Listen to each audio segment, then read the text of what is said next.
We'll be on section 6.3 on solutions of polynomial equations. The following statements regarding the function f are equivalent. We've done this before. If we have a polynomial function f of x, x minus a is a factor of f of x. That happens when a is a zero of the function, when a is a solution to the equation f of x equals 0. A is the x-intercept in the graph, you can see. A0 is the x-intercept, and the graph crosses the x-axis at the point A0. So really this would be better said, A0 is the x-intercept. Here we have a polynomial function in factored form, and we need to find the zeros. Well, basically we are saying that this polynomial function equals 0. That means x plus 3 equals 0. So x equals -3. X minus 4 equals 0. So x equals 4. And 2x plus 5 equals 0. So x would equal -5 halves. Those are the zeros. The solutions then are -3, 4, and -5 halves. That'd be the solutions to p of x equals 0, and the x-intercepts will be -3, 0, 4, 0, and -5 halves, 0. A box can be formed by cutting a square out of each corner of a piece of tin and folding up the sides. Suppose the piece of tin is 24 inches by 24 inches, and each side of the square that is cut out has a length of x. We're going to use the formula volume equals length times width times height to find an equation that represents the volume of the box. So here's the piece of tin that is 24 by 24. And if I cut out these corners that are x by x, so x here and an x here, that makes the side from here to here 24 minus 2 x's, and the same on the other side. If I fold those up, folding along these lines,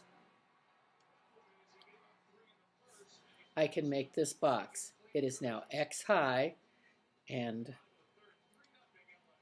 24 minus 2x and 24 minus 2x. So the volume equals 24 minus 2x times 24 minus 2x times x. That'll give me the volume of the box. Use the equation you constructed to find the values of x that make the volume equal to 0. Graph that function as gives the volume of the function of the square cut out using x intervals that make sense for the problem. Well, we have no box at x equals 0 and x equals 9, so the interval that would make sense is between those two. Going to my calculator, here we've entered the equation, and let's look at our window. We decided we needed 0 to 9 for our x values. For our y values, well, we have 0 at those places. And just to make sure we covered everything, let's have this one go to 500. And look at the graph.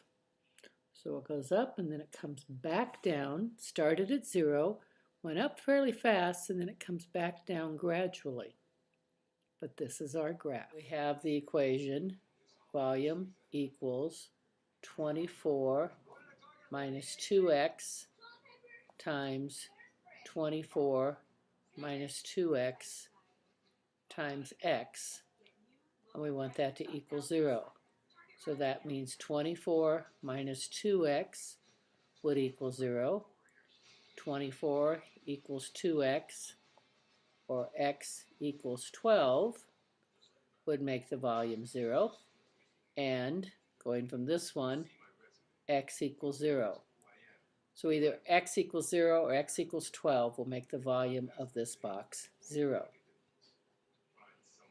Now we need to also do these things. Graph the function that gives the volume as a function of the side of the square that is cut out using the x values found in part A. Which input values make sense for this problem? Graph the function using the input values that make sense, and use technology to determine the side of the square that will give you the maximum volume. Let's take those one at a time. First, here we have the graph of v of x from x equals -1 to x equals 16. So we start a volume with 0, and we know this point is actually 12 from our part B. So we've graphed this equation. The next thing, the box can only exist in each of the dimensions as positive. So that means the volume must be positive. So my 24 minus 2x has to be greater than 0. So x has to be less than 12. So the box can only exist for volumes between 0, x values between 0 and 12. And here's a graph of only that section. So from 0 to 12. And the next thing they're going to ask is to find the maximum. So, or maximum of this at this point is probably about here. Let's see what happens. By observing the graph, we can see that the function has a maximum value, which gives the maximum volume over the interval from 0 to 12.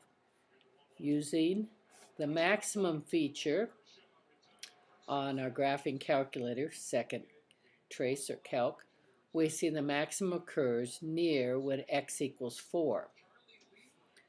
Cutting a square with a side of 4 inches at each corner and folding up the sides give the box that is 16 by 16 by 4 inches, and the volume of the box is 1,024 cubic inches. And we could test some values, but here we found the maximum on the calculator. So x equals 4 and the volume equals 1,024. Now we have another example involving photosynthesis. The amount y of photosynthesis that takes place at a certain plant depends on the intensity x of the light measured in looms present. According to this function, y equals 120x squared minus 20x cubed. The model is valid only for non-negative x values that produce a positive amount of photosynthesis.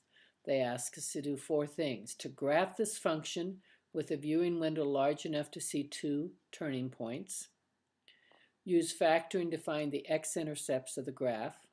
What non-negative values of x will give positive photosynthesis, and to graph the function with a viewing window that contains only the values for x found in part C and non-negative values of y. Here we have it graph, and we want to show, here we have a graph, and the window we used was from -3 to 7, and from -200 to 800.